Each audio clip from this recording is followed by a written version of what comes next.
Dean Rusk disagrees with you, and he was the Secretary of State at the time, but that's fine. The communist nations have exploited the turmoil of a time of transition in an effort to extend communist control into other areas of the world. Thoughts on Dean Rusk and America's involvement in Vietnam? I know next to nothing about that. Exactly.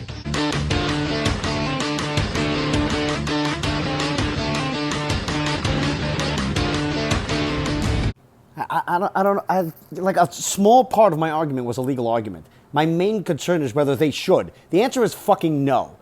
They shouldn't be little tools. We shouldn't only be reading FBI-approved stories. Who the fuck are you people? Like, what the fuck happened to the people who leaked the Pentagon Papers? Or fucking Snowden? Or fucking whoever the fuck? Like, all of a sudden, these people were heroes. And now, we just, oh no, whatever the FBI fucking approves. The FBI is meeting with fucking Zuckerberg and telling him there might be a story that might be right. Get the fuck out of here. This is how fucking social media stations act? Whatever happened to fucking New York Times, who fucking kept releasing stories about the weaknesses of certain tanks and kept fucking releasing shit during a wartime after the Bush administration begged them not to. And the Times was like, listen, we have the story. It's going to break. It's a news story. We're going with it. What the fuck happened to that? Nothing. Nothing. Oh, is this an FBI-approved story? Okay, I only want my FBI-approved news. I only want my state-approved news to go forward. Get the fuck out of here. It's not a fucking laptop story. It's a story that can heavily impact an election that 17% of Democrats, when polled, said may have affected their vote. That's what it is. And you fucking people, because it helps your candidate and because it helps your party, think it's okay. And you want to tell me that it is okay. It is not okay. It is perfectly legal, but it's not okay and it shouldn't be done. That's all. It's not a fucking hard concept to fucking swallow. If you want to bend over backwards where your head ends up so far up your own ass that you could taste your own shit when it comes to needing and wanting to and backtracking and defending social media's policies when it comes to censoring news stories, you can do that. You can scream up and down about, well, advertisers may not want to have a controversial news story, like the fact that, 10% of fucking Hunter Biden's deals went to the big guy, which Bob Alinsky, who worked for the Bidens, says is Joe. It's really a Joe Biden scandal. And 70% of Democrats, when polled, said they may have changed their votes if they knew about this. And Twitter knew that, and they censored the story so as not to hurt their favorite candidate. See, the censorship only goes one way. That's the issue. You have no fucking problem with it. You don't give a fuck. You don't give a fuck. That's the truth. Because it doesn't hurt you. And you think that it will never hurt you. You think that Twitter won't one day want to not ban or censor a story that you fucking like. So now Elon Musk is in charge, and now you're faced with the fact, what the fuck do you do if Elon Musk now decides to censor stories that favor right-wing candidates? Are you going to fucking complain? You can't now, because you set the precedence. I don't want that to fucking happen. But that's what the fuck you've set up. Because you're so small-minded. You don't see liberty and you don't see a larger picture. You're fucking teeny-brained. You can't see the larger picture. And you won't. So here we are. With you bending over backwards to defend censorship. Good job.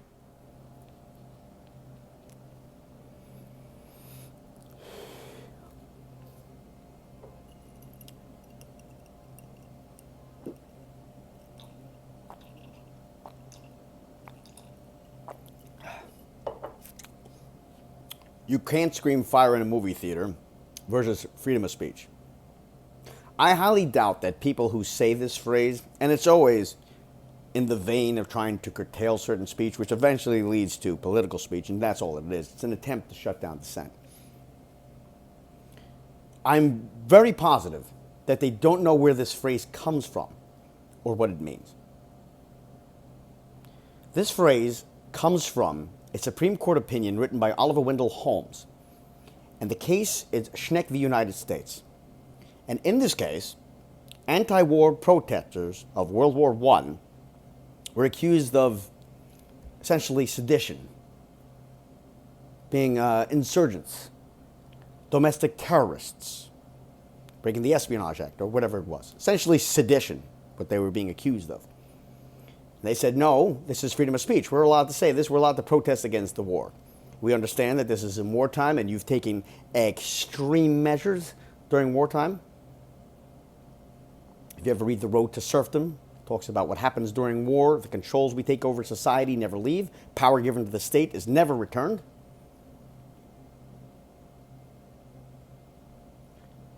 Justice Oliver Wendell Holmes said that these people were doing something akin to screaming fire in a movie theater, and he introduces this phrase into the lexicon of anti-free speech activists all across the country.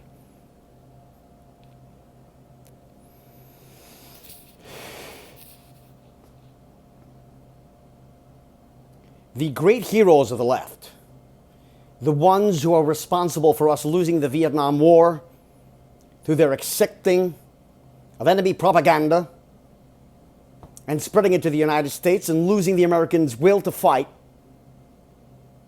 and that is the major cause of the insurgent.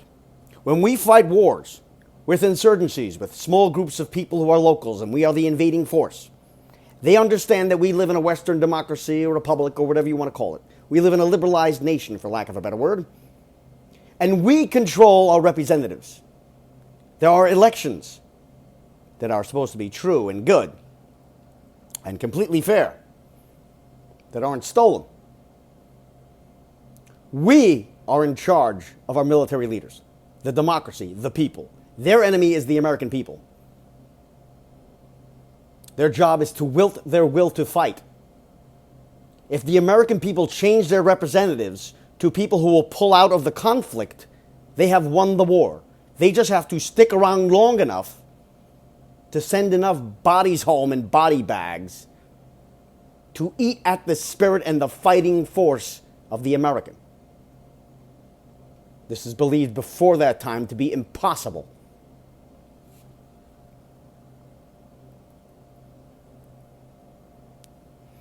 That is correct, sir. Yes, the rice farmers were not defeating the United States military, not by a long shot, not by any stretch of the imagination, not by any measurement of numbers.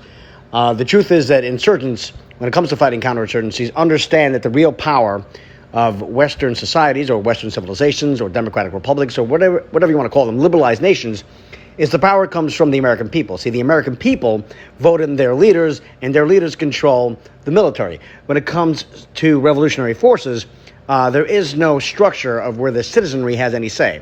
Hence, the battle has to be fought on our side, from our point of view, against the armed enemy. Their point of view is that their enemy is actually the American people. They need to wither away the American people's will to fight because that is the real power and control behind the American military. If the American military is controlled by the civilized populace, which is controlled by the representatives in government, what they need to do is wither away the will to fight of the American people, who will then either elect new leaders who will then pull out of the war, or will pressure their current leaders to pull out of the war, or they will withhold their vote. So that is exactly what happened. Because they're not stupid. They are fighting a war, and they're smart at fighting it, and they understand who their real enemy is. Their real enemies weren't necessarily Marines, sailors, and Army and Navy guys coming across and shooting at them, although they did have to fight them.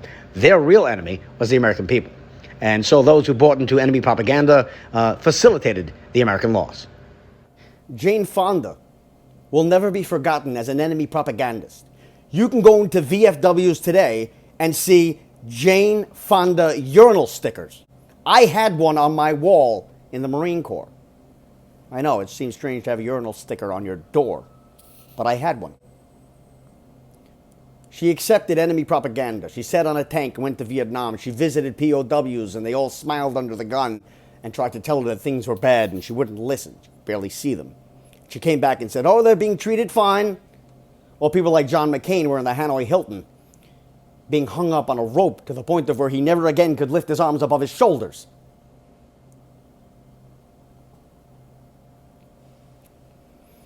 Cindy Sheehan lost her son in Iraq and would stalk George W. Bush, scream from the top of her lungs that she was an anti-war activist. David Kokesh and the Iraq Veterans Against the War during John Kerry's era, the Winter Soldiers. These great heroes of the left that have brought down this nation anytime it was at a conflict. These Noam Chomskys, these McGovernites, these anti-war isolationists, these non-interventionists, these pacifists, suicidal maniacs. If they were to follow with, you can't scream fire in a movie theater, all those heroes would be in jail. That case comes from anti-war activism. Don't curtail my speech as a leftist who holds these peoples as heroes and cites Supreme Court opinions that would have your heroes in jail. You nimwit, you illiterate, you constitutional illiterate.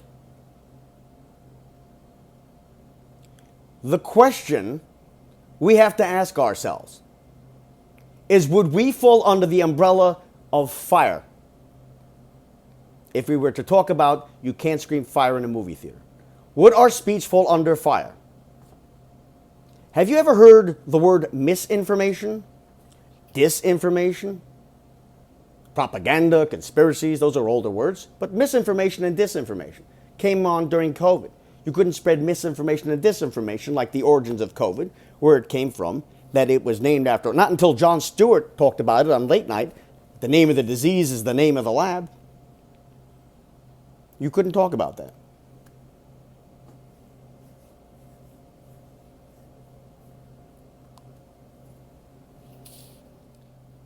You couldn't talk about Hunter Biden's laptop, where in the emails it says 10% went to the big guy, which Bobulinski, who worked for the Bidens, said was Joe Biden.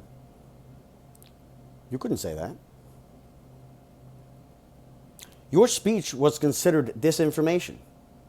It was considered misinformation. The Biden White House tried to have a ministry of truth until the similarities between that and 1984 was recognized and was abolished. And this was a woman who was going to be in charge of it, who was spreading all sorts of fake news, as it's called, or misinformation and disinformation. No one is called misinformation and disinformation for putting on the Russia collusion hoax for years. It only goes one way. Would your speech fall under fire?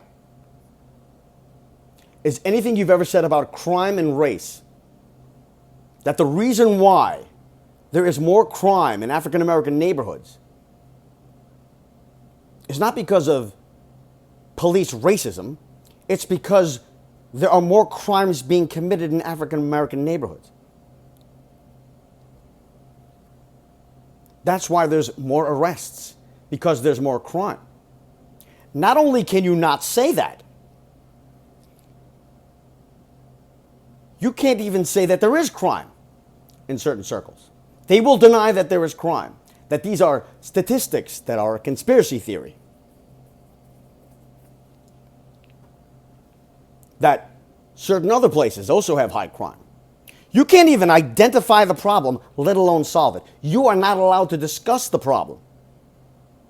And as frankly, your fellow Americans are being murdered in the street. You're not allowed to address it. The cops in those streets aren't even from those neighborhoods.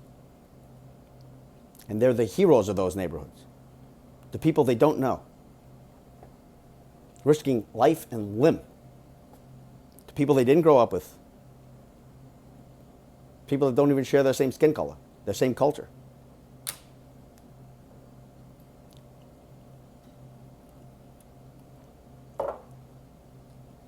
What else is it of things that you say do you think would fall outside the umbrella of fire in a movie theater? Do you think the last election was stolen? I'm not saying I do or don't. You know that that's disinformation, misinformation. You can't say that. When we are talking about liberty, it is always best to err on the side of liberty. The state cannot be trusted with power. The state is a machine of lust for power. It is its core purpose to gain control and power, and to own, and to discipline, and to enlarge. That is what it does. More power to the state is never good.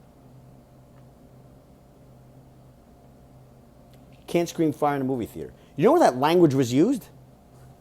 That was used against Rush Limbaugh by Chuck Schumer, who tried to destroy conservative talk radio in the 90s by saying that radio needed to be more local. Because after all, there is freedom of speech, but you can't have pornography, and you can't say 7 dirty words, and you can't scream fire in a movie theater. The one thing that speech is supposed to protect or at least the spirit of freedom of speech, is political speech. That's why it's there. It's not there so that you can share cooking recipes. That's not what it means. It means political speech. And those who feared the precedence of what would happen when this thing was said, you can't scream fire in a movie theater, those who knew what this actually meant, giving leeway of the state into your rights because of the greater good, they were right. Those defending those protesters in 1917 were right. They saw it. I see it.